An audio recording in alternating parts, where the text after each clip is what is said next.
احادیث ہیں، لیکن ان کو ڈسکس کرنے سے پہلے ایک دفعہ دروشی پڑھ لیجئے۔ اللہم صلی علی محمد وعلی آل محمد کما صلیت علی ابراہیم وعلی آل ابراہیم انک حمید مجید۔ اللہم بارک علی محمد وعلی آل محمد کما بارکت علی ابراہیم وعلی آل ابراہیم انک حمید مجید۔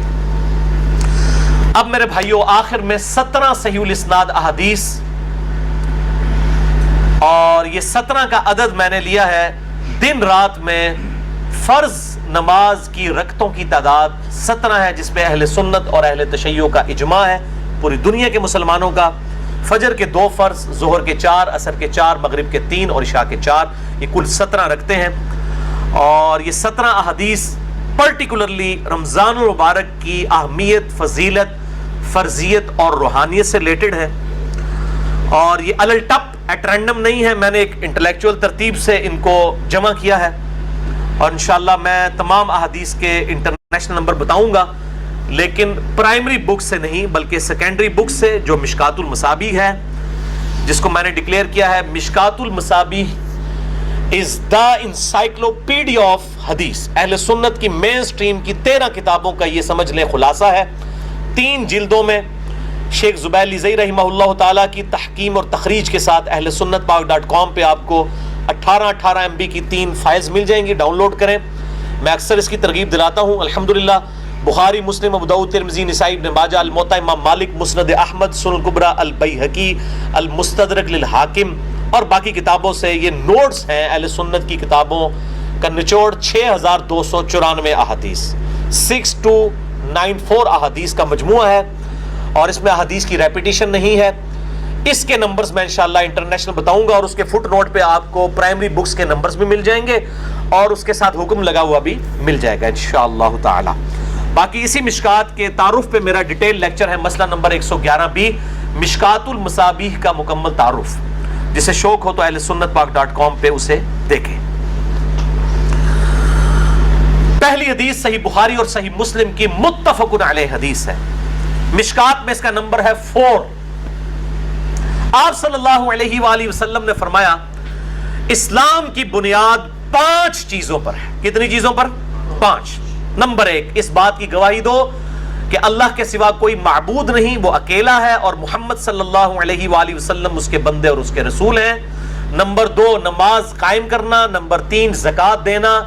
نمبر 4، اللہ کی راہ میں استطاعت ہو تو حج کرنا۔ اور نمبر 5، رمضان کے روزے رکھنا۔ یعنی روزہ رکھنا اسلام کی بنیادوں میں سے ایک بنیاد ہے۔ جو روزے چھوڑ دیتا ہے تو وہ آپ سمجھ لیں ایک ایسی بنیاد کو ہٹا رہا ہے کہ اس کی ایمان کی اور اسلام کی عمارت دھڑام سے نیچے گر پڑے گی۔ یہ وہ عمارت نہیں ہے کہ جس میں 5 میں سے ایک ستون ہٹا لے تو 4 اتنے کھلوتی رہے گی نہ بھائی جی، جی 4 دے اتنے چلنے والی گڈی ہے، وہ بھی ایک ٹائر لال ہو نا تو گڈی چل نہیں سکتی۔ تو یہ 5 والی ہے، اس میں سے ایک بھی آپ اگر سکپ کریں گے تو آپ کے اسلام کی عمارت نیچے گر پڑے گی۔ دوسری حدیث بھی بخاری اور مسلم کی متفق علیہ حدیث ہے، مشکات میں 1956 ہے۔ آپ صلی اللہ علیہ وآلہ وسلم نے فرمایا جب رمضان المبارک کا مہینہ آتا ہے تو آسمان کے دروازے کھول دیے جاتے ہیں۔ دوسرے طریق میں آیا ہے جنت کے دروازے کھول دیے جاتے ہیں۔ تیسرے طریق میں آیا ہے رحمت کے دروازے کھول دیے جاتے ہیں۔ یہ سارے الفاظ بخاری اور مسلم میں ہیں، اور پھر ساتھ یہ الفاظ ہیں کہ جہنم کے دروازے، آگ کے دروازے بند کر دیے جاتے ہیں اور شیاطین جکڑ دیے جاتے ہیں۔ اچھا، یہ آیا کہ شیاطین جو ہے وہ قید کر، اکثر لوگ سوال کر رہے ہوتے ہیں جی اگر شیاطین قید کر دیے جاتے ہیں، پھر بھی چند لوگ ہیں جو نماز نہیں پڑھتے، چند نہیں اکثر لوگ نہیں پڑھ رہے ہوتے پھر بھی، تو میرے بھائی 11 مہینے تک جب شیطان نے پیڈل مارا ہے آپ کی سائیکل کو، اس کے بعد 1 مہینے نہ بھی مارے وہ، پھر بھی تھوڑی دور تک تو یہ معاملات چلیں گے نا۔ پھر سب سے بڑی چیز نفس ہے انسان کا، وہ ساتھ لگا ہوا ہے۔ یہ سرکش شیاطین، بڑے بڑے شیاطین جو ہے وہ کر دیے جاتے ہیں، باقی جو انسان کے ساتھ شیاطین چھوٹے موٹے لگے ہیں وہ تو چلتے رہیں گے، اللہ تعالیٰ کی طرف سے خاص مدد آ جاتی ہے۔ باقی جڑے تھے پیڑے وہ کعبے بھی پیڑے، اگر کسی نے اپنی اصلاح خود نہیں کرنی ہے تو اس کی رمضان میں کوئی اصلاح نہیں ہونی ہے، اللہ تعالیٰ کی طرف سے ایک مدد مل جاتی ہے۔ اصل جو مسئلہ ہے وہ نفس کا ہے کہ انسان خود فیصلہ کرے کہ میں نے اللہ کے لیے کچھ کرنا ہے، تب فائدہ ہوگا۔ تیسری حدیث جامعہ ترمذی، سنن ابن ماجہ میں ہے اور صحیح سند کے ساتھ مسند احمد میں ہے، اور مشکات میں آپ کو 1960 کے فٹ نوٹ پہ اور 1961 میں مل جائے گی۔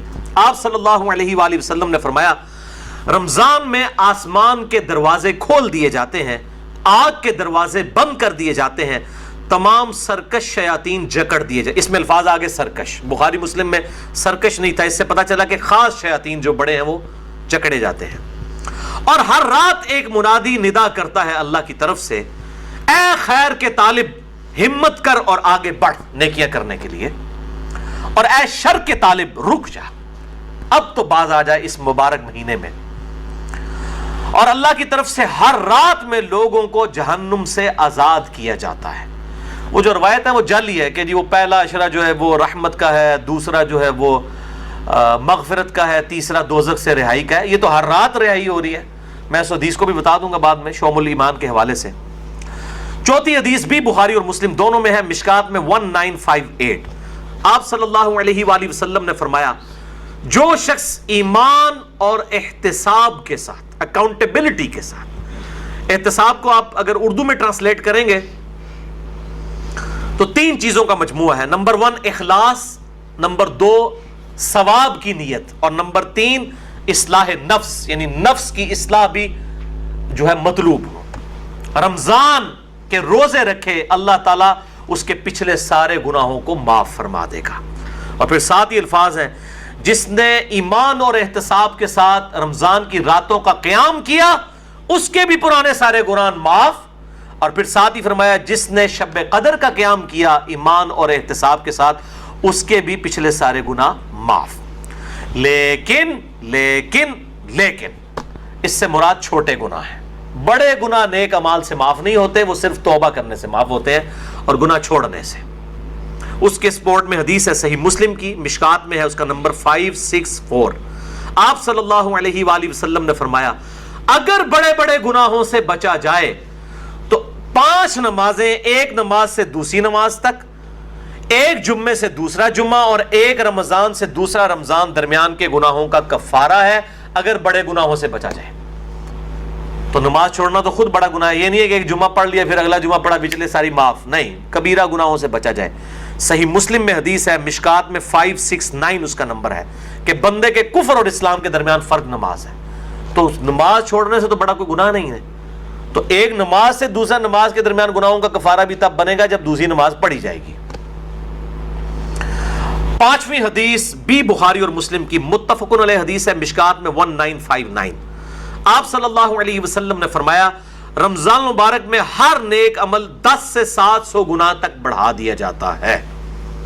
اس لیے ہم کوشش کرتے ہیں کہ زکوٰۃ رمضان کے مہینے میں دیں تاکہ زیادہ ثواب ملے، اور پھر زکوٰۃ ہوتی بھی لیونر ایئرز کے اعتبار سے، وہ سولر ایئرز کے اعتبار سے نہیں دینی ہوتی ہے، چاند کے مہینوں کے اعتبار سے دینی ہوتی ہے، تو وہ آسان ہو جاتا ہے حساب رکھنا۔ ویسے آپ ایک رمضان میں نکال لیں اور پھر پورا سال دیتے رہیں، یا اگلے سال کی بھی پیشگی نکالی جا سکتی ہے۔ زکوٰۃ پہ میں نے ڈیٹیل سے لیکچر مسئلہ نمبر 95A اور B دے دیا، جسے شوق ہو تو وہ دیکھیں۔ اور ساتھ ہی الفاظ ہیں بخاری و مسلم کے، اللہ تعالیٰ فرماتا ہے بے شک روزہ خاص میرے لیے ہے اور میں ہی اس کی جزا دوں گا۔ باقی نیکیوں کا تو پتہ چل جاتا ہے، روزہ انسان اور اس کے رب کے درمیان ایک راز ہے، اگر کسی شخص نے خود نہیں بتایا تو وہ چھپ کر کھا پی لے تو پتہ نہیں چلے گا۔ تو اللہ تعالیٰ ہمارا یہ میرے اور میرے بندے کے درمیان چونکہ خاص عبادت ہے، خاص میرے لیے ہے، میں اس کی جزا دوں گا۔ اور پھر 7 الفاظ ہیں، میرا بندہ اپنی خواہش اور کھانے کو میری وجہ سے ترک کرتا ہے۔ روزہ دار کے لیے 2 خوشیاں ہیں، پہلی خوشی افطار کے وقت اور دوسری خوشی اس وقت جب وہ اپنے رب سے ملاقات کرے گا انشاءاللہ۔ اور پھر 7 ہی الفاظ ہیں، روزہ دار کی منہ کی بو اللہ تعالیٰ کو کستوری کی خوشبو سے بھی بڑھ کر عزیز ہے۔ پھر 7 ہی الفاظ ہیں، روزہ ڈھال ہے، یعنی ایک ڈھال ہے گناہوں سے بچنے کی۔ جب تمہارا روزہ ہو تو فحش گوئی اور گناہوں سے اجتناب کرو، اگر روزے کی حالت میں کوئی تم سے جھگڑا کرے تو اس سے کہہ دو کہ میں روزے کی حالت میں ہوں۔ اللہ تو ڈر، میرا بھی روزہ ہے تیرا بھی روزہ ہے یار، جان چھٹ۔ یعنی بجائے یہ کہ ترکی بترکی جواب دیا جائے، لڑائی کی جائے روزے کی حالت میں۔ ویسے روزے کی حالت میں انسان کی حالت بھی ایسی ہوتی ہے کہ انسان کہتا ہے یار کو نیڑے نہ ہی لگے، متھے نہ ہی لگے۔ خصوصاً عصر سے مغرب کا جو وقت ہے اس وقت بڑا مشکل ہوتا ہے، انسان کو گفتگو کرنے کو بھی دل نہیں کرتا، اسی لیے تقویٰ بھی حاصل ہوتا ہے، شہوت بھی ٹھنڈی ہوتی ہے، ہر چیز ٹھنڈی ہو جاتی ہے ظاہر ہے جب انسان روزہ رکھتا ہے۔ تو روزہ ڈھال ہے، جب تمہارا روزہ ہو تو فحش گوئی مت کرو، گناہوں سے بچو، اور جب کوئی جھگڑا کرنے لگے اس سے کہہ دو کہ میرا روزہ ہے۔ چھٹی حدیث سنن نسائی اور مسند احمد میں ہے، مشکات میں 1962، آپ صلی اللہ علیہ وآلہ وسلم نے فرمایا تمہارے پاس رمضان مبارک کا مہینہ آیا ہے، اللہ نے اس کے روزے تم پر فرض کیے ہیں، اس میں آسمان کے دروازے یعنی جنت کے دروازے کھول دیے جاتے ہیں، جہنم کے دروازے بند کر دیے جاتے ہیں، جنت کے 8 دروازے ہیں اور دوزخ کے 7، اور سرکش شیاطین جکڑ دیے جاتے ہیں۔ اس ماہ میں ایک رات ایسی ہے جو 1000 مہینوں سے افضل ہے، جو ہم پچھلی دفعہ مسئلہ نمبر نیو 44 میں ڈسکس کر چکے ہیں۔ جو شخص اس کی خیر اور بھلائی سے محروم ہو گیا واقعی ہر بھلائی سے محروم ہو گیا، اور میں نے شب قدر کو پانے کا آسان طریقہ بتایا تھا، وہ جسے شوق ہو تو وہ لیکچر دیکھ سکتا ہے۔ اچھا، اسی کانٹیکسٹ میں ایک مشہور حدیث ہے جو اکثر ڈاکٹر اسرار صاحب بھی بیان کرتے تھے، لیکن وہ سخت ضعیف روایت ہے، اس میں کافی الفاظ تو باقی احادیث بخاری مسلم میں اور اس میں بھی موجود ہیں، لیکن کچھ الفاظ جو ہے اس کے ضعیف ہیں۔ وہ شعب الایمان امام بیہقی کی کتاب سے ہے اور مشکات میں 1965 نمبر ہے کہ آپ صلی اللہ علیہ وسلم نے شعبان کی آخری رات میں صحابہ سے خطاب کیا کہ اب رمضان کا مہینہ شروع ہونے والا ہے اور یہ برکتیں ہیں، وہ ساری وہی ہیں جو ہم ڈسکس کر چکے۔ اس کے اینڈ پہ آتا ہے کہ اس کا پہلا عشرہ، پہلے 10 دن رحمت کے ہیں، دوسرے 10 دن جو ہے وہ مغفرت کے ہیں، اور تیسرے 10 دن جو ہے وہ دوزخ سے چھٹکارے کے ہیں۔ پھر لوگوں نے اس کے اوپر خود سے وہ دعائیں بھی ڈیوائز کر لی ہوئی ہیں، بالکل جعلی روایت ہے یہ۔ اور اس کے ایک طریق کے اندر علی بن زید مشہور ضعیف راوی ہے، اور دوسرے طریق میں سلیمان راوی جو ہے وہ منکر الحدیث ہے۔ منکر الحدیث وہ راوی ہے جس کی حدیثیں ترک کر دی جائیں، یہ شدید ترین جرح ہوتی ہے۔ اسی طریقے سے یہ اکثر رمضان سے پہلے بھی وہ یہ میسج چل رہا ہوتا ہے کہ جس نے رمضان کے چاند دیکھنے کی خوشخبری، تو یہ وہ سب جعلی جھوٹی روایتیں ہیں، اور اس طرح کی روایتیں بالکل آگے بیان نہ کیا کریں، ان کی کوئی اصلیت نہیں ہے، اللہ سے ڈر جائیں۔ مسئلہ نمبر 36 ہے میرا ضعیف الاسناد اور من گھڑت احادیث کے فتنے کا تحقیقی جائزہ۔ 7ویں حدیث بھی بخاری اور مسلم دونوں میں، آپ دیکھ لیں اکثر حدیثیں بخاری اور مسلم سے، مشکات میں 1957، اس میں الفاظ ہیں کہ جنت کے 8 دروازے ہیں، ان میں سے ایک دروازے کا نام ہے الریان، جو خاص ان لوگوں کے لیے ہے جو روزہ دار ہیں، ان کو اس دروازے سے آواز دی جائے گی کہ جو دنیا میں روزہ رکھا کرتے تھے، الریان دروازے سے ندا کی جائے گی اور ان کو جنت میں اس دروازے سے داخل کیا جائے گا۔ اس کے علاوہ ذاکرین کے لیے ہے اور قتال کرنے والوں کے لیے، مختلف نیکیوں کے لیے دروازے آئے ہیں۔ 8ویں حدیث بھی بخاری اور مسلم دونوں میں ہے، مشکات میں 2053، آپ صلی اللہ علیہ وآلہ وسلم نے فرمایا جو شخص اللہ کی راہ میں، یعنی اس راہ میں مراد جہاد اور قتال، اللہ کی راہ میں نکلنا، نیکی کے اعمال کرنا اور قتال کے لیے سب کچھ اس میں شامل ہے، فی سبیل اللہ کے الفاظ ہیں، اس حالت میں بھی روزہ رکھے تو اللہ تعالیٰ اس کے اور دوزخ کے درمیان 70 سال کی دوری ڈال دے گا، جو اللہ کی راہ میں روزہ رکھے۔ اور اسی کا ایک طریق ہے جامعہ ترمذی میں، مشکات میں ہے 2064، پچھلا بخاری اور مسلم کا تھا، مشکات میں 2053 تھا، یہ مشکات میں 2064 ہے، کہ جو شخص اللہ کی راہ میں نکل کر روزہ رکھے اللہ تعالیٰ اس کے اور جہنم کے درمیان زمین و آسمان کے فاصلے کے برابر دوری قائم کر دے گا۔ یہ بات سمجھانے کے لیے 9ویں حدیث جامعہ ترمذی، سنن الکبریٰ البیہقی اور شرح السنہ امام بغوی کی کتاب میں ہے اور مشکات میں 1992 ہے۔ آپ صلی اللہ علیہ وسلم نے فرمایا جو شخص کسی روزہ دار کا روزہ افطار کروائے یا کسی مجاہد کی تیاری کروا دے اس کو بھی اس کی مثل ثواب ملے گا۔ اور یہ کرنا چاہیے، آپ سامنے بیٹھے ہوں، آپ اپنے حصے کی کھجور کسی اور کو دیں، جیسا مسجد میں ہوتا ہے لوگ اپنے گھر سے کھجوریں لے آتے ہیں، آپ اپنے حصے کی کھجور کسی اور کو دیں، اس کے حصے کی خود لیں، تو ڈبل روزے کا ثواب کمائیں، چوپڑیاں نالے دو تو روزہ کھلوانے والے کے ثواب میں اس کو بھی وہ ثواب ملے گا، اور جس نے رکھا ہے اس کے ثواب میں کمی بھی نہیں ہوگی۔ 10ویں حدیث جامعہ ترمذی اور سنن ابن ماجہ سے ہے اور مشکات میں 2249 ہے۔ آپ صلی اللہ علیہ وآلہ وسلم نے فرمایا 3 آدمیوں کی دعا ضرور قبول ہوتی ہے۔ نمبر 1 روزہ دار جب افطار کے وقت دعا کرتا ہے، نمبر 2 عادل بادشاہ، اور نمبر 3 مظلوم کی دعا۔ اب وہ دعا کی قبولیت کس فارم میں ہوگی یہ بڑی ڈیٹیلز ہیں، مثلا نمبر 82 میرا ریکارڈڈ ہے، جسے شوق ہو تو وہ دیکھ سکتا ہے۔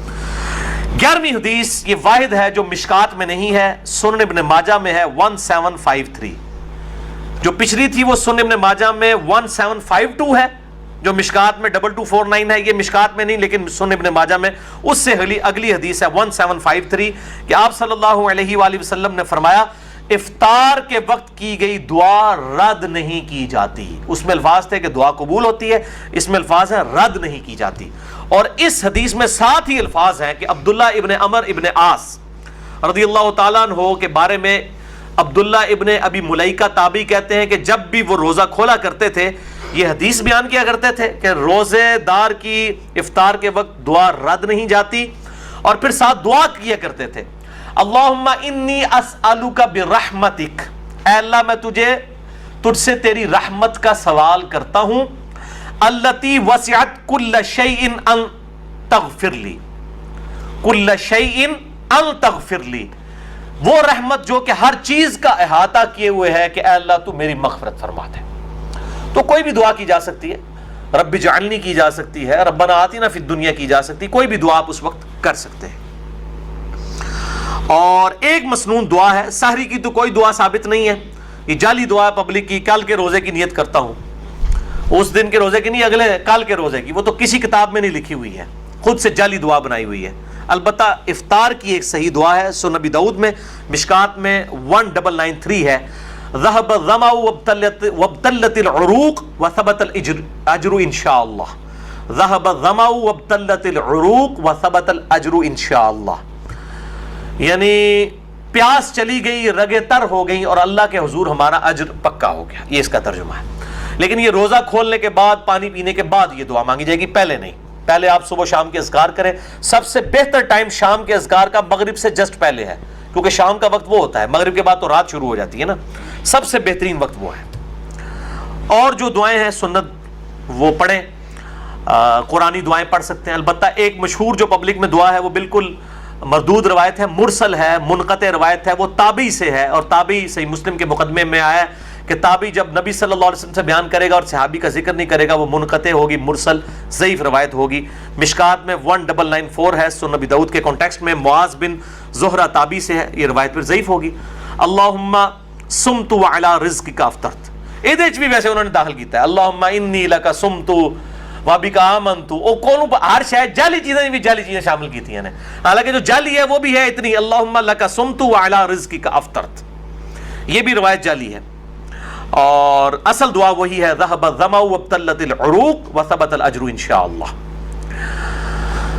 تو اس کے علاوہ جو دعائیں ہیں سنت وہ آپ کر سکتے ہیں، اور بیسٹ دعا وہی ہے جو بخاری اور مسلم میں آئی، ربنا آتنا فی الدنیا حسنہ وفی الآخرۃ حسنۃ وقنا عذاب النار. شام کے اذکار بھی کریں جو بلو کارڈ پہ ہم نے لکھے ہوئے ہیں. 12ویں حدیث صحیح مسلم سے ہے، اور یہ حدیث بخاری کو چھوڑ کے باقی اہل سنت کی 5 کتابوں میں موجود ہے، صحیح مسلم، ترمذی، ابو داؤد، نسائی، ابن ماجہ میں، مشکات میں ہے 2047.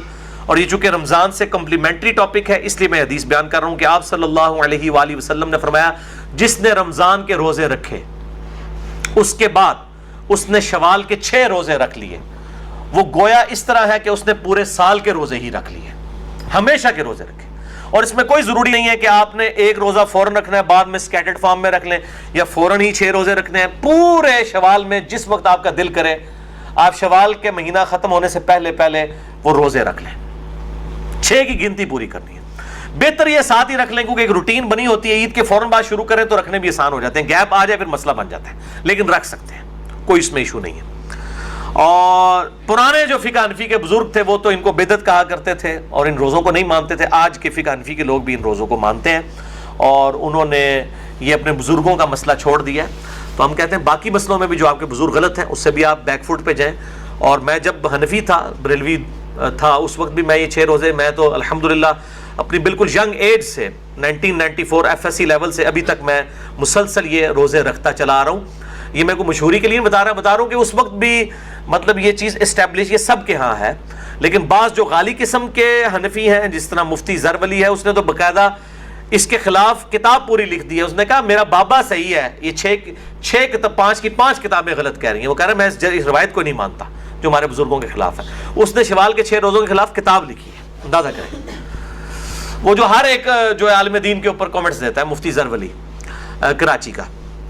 تو میں اس لیے بتا رہا ہوں کہ یہ 5 کتابوں میں ہے مسلم، ابو داؤد، ترمذی، نسائی، ابن ماجہ میں، مشکات میں 2047 ہے۔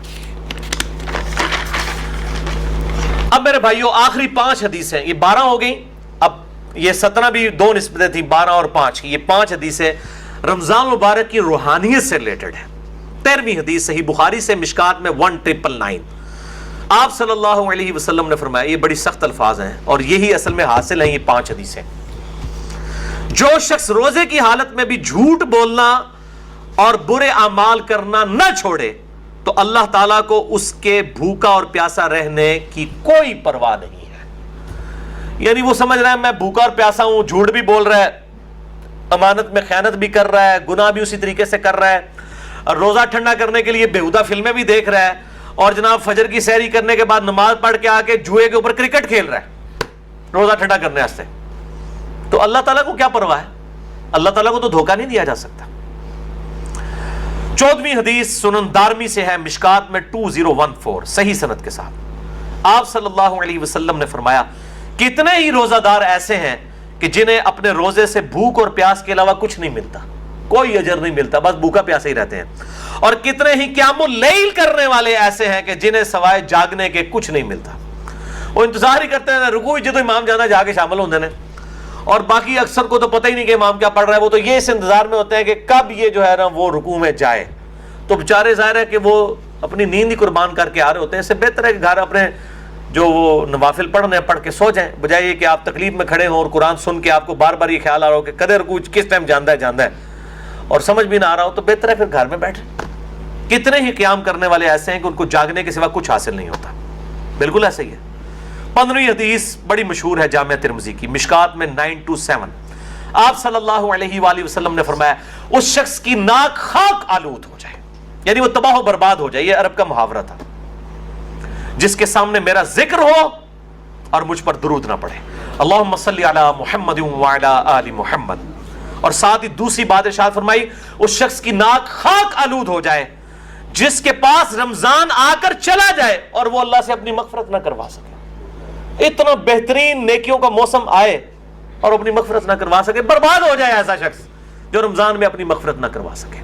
اور تیسری چیز فرمائی، اس شخص کی ناک خاک آلود ہو جو اپنے ماں باپ میں سے دونوں یا کسی ایک کو بڑھاپے کی حالت میں پائے اور پھر ان کی خدمت کر کے جنت نہ کما سکے، اس کو بھی برباد ہی ہو جانا چاہیے جس کے پاس اس کے ماں باپ جنت کی شکل میں دونوں یا دونوں میں سے ایک موجود تھا کہ اس کی خدمت کرتا۔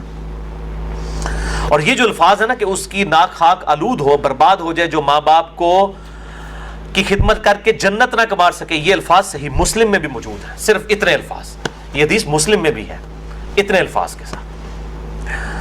اچھا، اسی حدیث کا ایک مشہور طریق ہے، وہ مشکات میں تو نہیں ہے، المستدرک للحاکم میں ہے صحیح سند کے ساتھ 7256، جس کی امام حاکم نے بھی تصحیح کی ہے، امام ذہبی نے بھی، شیخ البانی نے بھی، اور شیخ زبیر علی زئی صاحب نے بھی رحمہم اللہ اجمعین۔ بڑی مشہور حدیث ہے کہ آپ صلی اللہ علیہ وآلہ وسلم ایک دن ممبر پر چڑھے، پہلی سیڑھی پر قدم رکھا تو فرمایا آمین، پھر دوسری پر رکھا فرمایا آمین، پھر تیسری پر رکھا تو فرمایا آمین۔ صحابہ نے پوچھا آج آپ نے ایسا عمل کیا جو اس سے پہلے کبھی نہیں کیا؟ تو آپ صلی اللہ علیہ وآلہ وسلم نے فرمایا کہ جبرائیل علیہ السلام حاضر خدمت ہوئے تھے اور انہوں نے مجھ سے ریکویسٹ کی کہ میں جو دعا کروں اے اللہ کے محبوب صلی اللہ علیہ وآلہ وسلم آپ اس پہ مہر ثبت کریں آمین کہہ کر۔ تو جبرائیل نے پہلی دعا کی کہ برباد ہو جائے وہ شخص جس کے سامنے میرا ذکر ہو اور وہ مجھ پر درود نہ پڑھے، اللہم صلی علی محمد وعلی آل محمد۔ تو میں نے کہا آمین، برباد ہو جائے واقعی۔ دوسری بات، اس میں ترتیب ذرا ڈیفرنٹ ہے، دوسری ترتیب جو ہے اس میں دوسرے والی الفاظ ڈیفرنٹ ہے، اس میں الفاظ ہیں دوسرے، برباد ہو جائے وہ شخص کہ جس کو ماں باپ دونوں یا دونوں میں سے کوئی ایک بڑھاپے کی حالت میں ملے اور وہ ان کی خدمت کر کے جنت نہ کما سکے۔ تو میں نے کہا آمین، برباد ہو جائے ایسا شخص۔ اور تیسرا انہوں نے کہا کہ جو رمضان کا مہینہ پائے اور اپنی مغفرت نہ کروا سکے ایسا شخص بھی برباد ہو جائے۔ تو میں محمد صلی اللہ علیہ وآلہ وسلم میں نے مہر ثبت کر دی کہ واقعی وہ برباد ہو جائے، والعیاذ باللہ تعالی۔ تو میرے بھائیوں بڑے پیشن کے ساتھ اس دفعہ رمضان کو اس نیت سے گزاریں کہ انشاءاللہ اس میں ہم نے اپنی مغفرت کروانی ہے انشاءاللہ تعالی۔